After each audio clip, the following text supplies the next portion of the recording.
Of late, I've done some research into two particular terrorist attacks.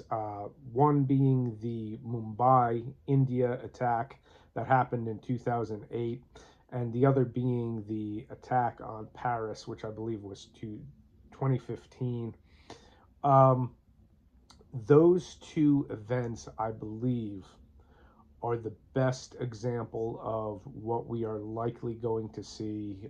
Unfortunately, it seems inevitably in the near future in the continental United States. So both attacks involved several cells of rifle armed attackers, suicide vests, the whole works, hitting multiple areas in a given city. And if the looming attack that a lot of ex intelligence people who seem very credible are calling for, predicting, we may see such things play out in multiple cities simultaneously. And imagine how catastrophic that can be. Well, if we look at the strategy used, I'll go to the probably the single most bloody event out of those two events combined. That would be the Bataclan Theater in Paris, where three gunmen went in, and I think they killed 98 people, 96 people, something like that.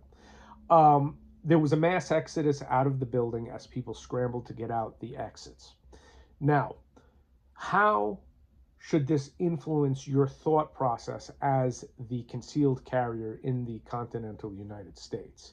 So, most likely, such attacks are going to be very specifically targeted at, let's just say, blue areas where the government that is run by a party that hates the Constitution of the United States disarms the citizenry. Okay, that's where it's going to happen. We know that in big blue cities where there are no concealed carriers.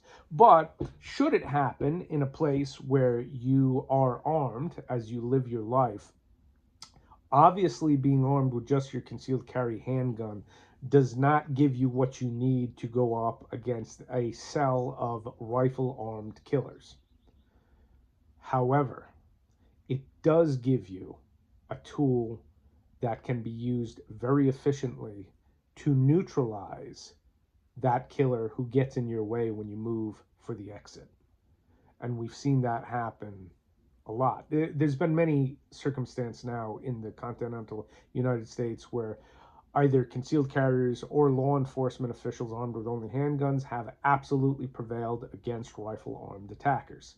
If you look at an example like what we saw in the Bataclan in Paris or in the hotel in Mumbai, there were many circumstances in which people would flee for the exits only to be cut off when one of the monsters cut them off from making exit. It is under that circumstance that your concealed carry gun can completely change the equation, not only clearing the path for your own safety, but for the safety of your loved ones and a lot of other people in the vicinity to get out of the kill zone. And I think that has to be the strategy that you consider. If something happens, where is my closest exit to get out of ground zero, get off the X?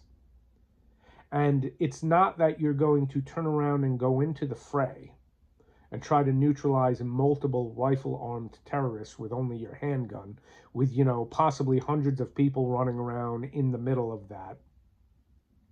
Your goal is to get yourself and loved ones, and by happenstance, any other innocents who are around you, to safety.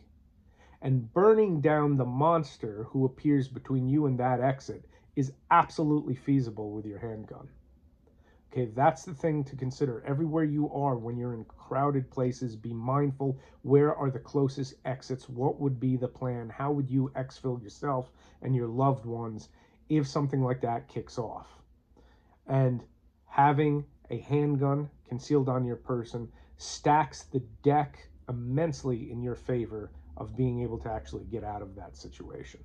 All right, just things to think about in these dark days we go into, thanks to the failings of our federal and state level governments over the past several years.